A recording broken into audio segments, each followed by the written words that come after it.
सास जैसा पति। कई औरतों की ख्वाहिश होती है कि वो सिर्फ अपने पति के साथ रहे, क्योंकि सास की चिक चिक किसे पसंद है। एकता की सास साथ नहीं रहती, सिर्फ पति और वो। लेकिन क्या है एकता की जिंदगी बिना सास के? देखिए। अरे अरे एकता, क्या है? रोज लेट उठती हो, कभी तो वक्त पर उठा करो। हाँ, लेकिन उठना क्यों है वक्त पर? 8 बजे तो उठ जाती हूँ मैं। देखो एकता, ये नहीं चलेगा। सुबह 6 बजे उठा करो। खाने में थोड़ी वैरायटी बनाओ और घर को साफ सुथरा रखो ना। अरे अरे अरे, जो मुंह में आ रहा है बोले जा रहे हो। क्या मेरा घर गंदा रहता है? कितना साफ रखती हूँ। खाने में भी हमेशा मैंने अच्छी चीजें बनाई हैं। अब फिर ये 6 बजे उठने की जिद क्यों? देखो, मैं नहीं जानता, बस 7 बजे तक घर के मंदिर में दिया जल जाना चाहिए। एकता बेचारी करती भी क्या, पति की बात माननी भी तो जरूरी होती है।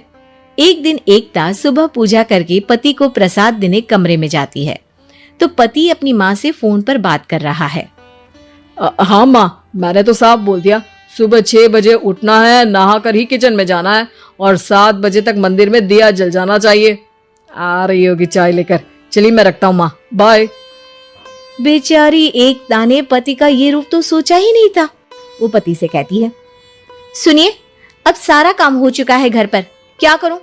मुझे कुछ देर के लिए मेरी सहेली सौम्या, उसके घर छोड़ दीजिए। अरे कैसी बात करती हो कि घर पर कुछ काम करने को नहीं है? होली आ रही है, बाजार से आलू ले आओ, पापड़ बनाओ, नमकीन बनाओ, दही बड़े बनाओ। सब कुछ आज ही बनाना है? अरे अब मन कर रहा है कि सहेली के घर जाऊं तो जाऊंगी ना मैं। आप नहीं ले जाएंगे तो कैब से चली जाऊंगी। अरे अरे, ये क्या बात होती है? चलो ले जाता हूं तुम्हें, तैयार हो जाओ जल्दी से। कैब की धमकी तो ऐसे दे रही हो जैसे माँ ने दरवाजे में कैब खड़ी कर रखी हो विथ ड्राइवर। बढ़िया ही कैब वाली। हाय रे एकता की किस्मत। वो सोचती है कि सास साथ नहीं है, लेकिन पति के हाव भाव किसी अक्कड़ू सास से कम ही नहीं है। पति एकता को सहेली के घर छोड़कर कहता है, अच्छा सुनो, वक्त पर घर चली जाना और शाम को गर्मा गर्म पुलाव खाऊंगा मैं। बनाकर पहले ही मत रख देना, और हाँ, रायता भी बना लेना। हाँ जी हाँ। फिलहाल क्या मैं अंदर जा सकती हूँ? नाश्ता पेट भर करा दिया, दोपहर का खाना भी पैक कर दिया। पहले जो खाया है उसे तो पचा लो, दिन का खा लो, अभी से रात के खाने की चिंता में बाल न जड़ जाए कहीं। पति को एकता की बात पर गुस्सा तो बहुत आता है, लेकिन ऑफिस में देरी के कारण वो कुछ नहीं कहता। एकता सहेली के पास जाती है, जहां सास बहू बैठकर गप्पे लड़ा रही होती है। हाय सौम्या। नमस्ते आंटी जी।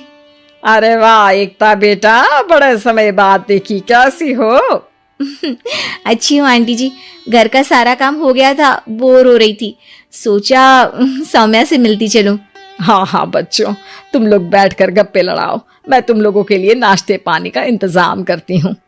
सास ये बोलकर किचन में चली जाती है। अरे एकता, कैसे आना हुआ? थोड़ी परेशान सी भी लग रही है, सब ठीक तो है ना? अरे यार, कहाँ ठीक हूँ, ना सोने मिलता है, ना अपने मन का कोई काम करने मिलता है। बस सुबह 6 बजे से किचन और रात के 12 बजे तक घर का काम। मेरी तो कमर ही टूट रही है। अरे क्यों मजाक कर रही है? तेरे तो मजे हैं, अकेली रहती है पति के साथ, न कोई सास न ससुर, न आस पड़ोस से मतलब। हम लोगों की सोच, जॉइंट फैमिली है, कितनी परेशानी होती है। अरे रहने देना, वो तो दिख रहा है कि कितनी परेशान है तू। सास किचन का काम कर रही है और तू सहेली से गप्पे। ऐसा कहाँ होता है यार। हाँ वैसे तू बोल तो सही रही है। सुबह थोड़ा सा भी लेट हो जाए ना उठने में, तो मम्मी जी किचन संभाल लेती है। पति तो जाते वक्त उठाते हैं कभी कभी मुझे। पर मेरी छोड़, तू बता, सास साथ रहने आ गई है क्या, जो सुबह 6 बजे उठना पड़ता है? पति तो तेरा 10 बजे ऑफिस जाता है। 4 घंटा खाना बनाने में लग जाता है क्या तुझे एक लोगों का? अरे रहने देना यार, मेरा तो पति ही सास से कम नहीं है। सारा दिन का ड्रामा, अरे बातें सुनाना, बोलियां बोलना, कोसना, क्या क्या नहीं आता है उसे। यार मैं तो हैरान होती हूँ कभी कभी कि ये सास की आत्मा तो नहीं आ जाती ना इसमें। अरे परेशान हो चुकी हूँ।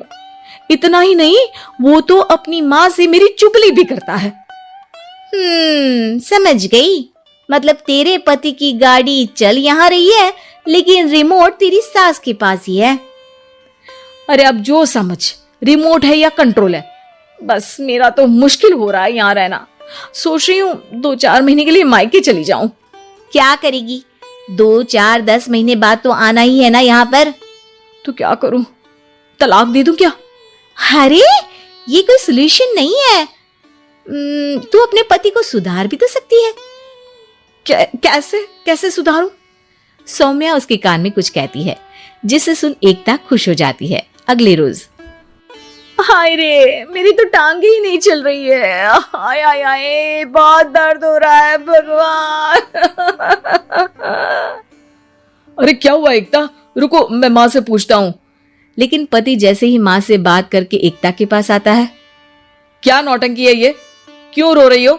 अरे कोशिश करो ना उठने की। ये काम से बचने के लिए जो नाटक है ना, बंद कर दो, वरना माँ आ जाएगी यहाँ पर। एकता की तो मानो मन मुराद पूरी हो गई। अरे हाँ हाँ, तो बुला लो ना उन्हें, जल्दी से बुला लो। मैं 4-5 दिनों के लिए आराम करना चाहती हूँ, चल तो सकती नहीं हूँ। खाना पीना कैसे होगा? अब क्या था, सासू माँ आ जाती है एकता के घर। सासू माँ, मुझे ये हमेशा बताते हैं कि आप कितनी हार्ड वर्किंग है। बस अब अगले 15 दिनों तक मैं आपको देखूंगी और आपकी जैसी ही बनूंगी। ये बता रहे थे कि आप 5 बजे सुबह उठ जाती हैं और अरे बेटा, कुछ ज्यादा ही नहीं बता दिया तूने। अब नहीं माँ, मैं चाहता हूं कि ये आपकी तरह तौर तरीके सीखे, जैसा आप मुझे बताती है ना। मैं तो हमेशा हॉस्टल में रहा, कभी देखा भी नहीं आपको, लेकिन मैं चाहता हूं कि एकता पूरी आपकी कॉपी बने, घर गृहस्थी आप ही की तरह संभाले। हैं? तो अब माँ जी यही है, तो क्यों न कल से शुरू।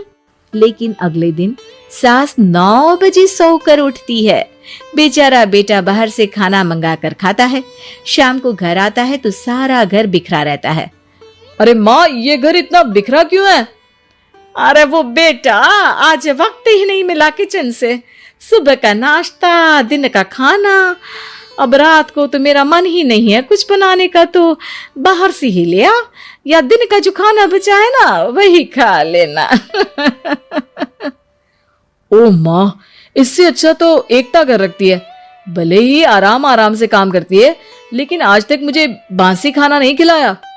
खुद तो तुम 9 बजे उठी हो, वो तो फिर भी 8 बजे उठती थी। अरे बेटा, मेरे बस की नहीं है 8 बजे उठना। वो तो ना मैं झूठ बोल रही थी। मैं तो चली अपने घर। अरे कम से कम तेरे पापा मुझे सुबह की चाय खुद तो बना कर देते हैं ना। ना जी ना, मुझे नहीं रहना अपने बेटे के पास। ये बोलकर सासू माँ चली जाती है अपने घर और एकता की लाइफ फिर से सेट हो जाती है बहुत अच्छी तरह।